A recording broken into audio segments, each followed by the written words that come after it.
टीकमगढ़ में प्रधानमंत्री college of excellence शासकीय महाविद्यालय में समान नागरिक संहिता पर बैठक आयोजित की गई।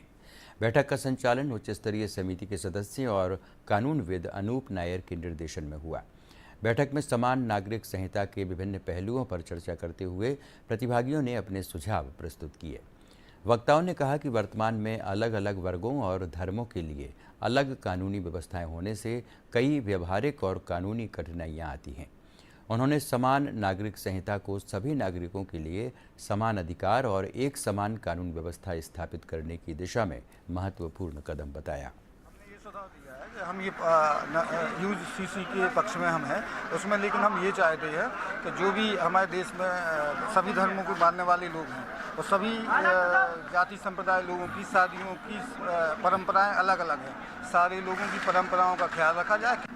मेरा जो सुझाव था वो ये है कि जो भी कानून बनना चाहिए, अभी जो हम बात कर रहे हैं वो ये कह रहे हैं कि सभी धर्मों के लिए सेम कानून हो। हम चाहते हैं कि जो कानून बने वो धर्म के नीचे भी जाके, अभी हमारे यहाँ कहीं ये ऐसे कानून हैं जो महिलाओं के ऊपर अलग, पुरुष के ऊपर अलग, ऐसे कई लेवल पे अलग अलग तरीके के कानून रहते हैं। तो हम ये चाहते हैं कि जैसा बाकी देशों में है, क्योंकि हम यूसीसी अडॉप्ट कर रहे हैं बाकी देशों की।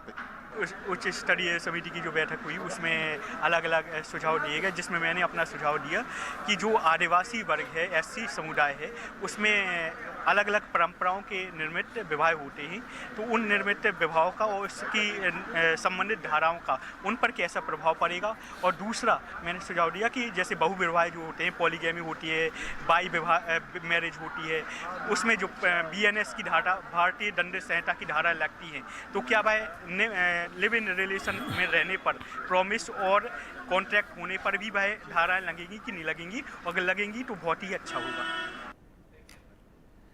प्रदेश में युवाओं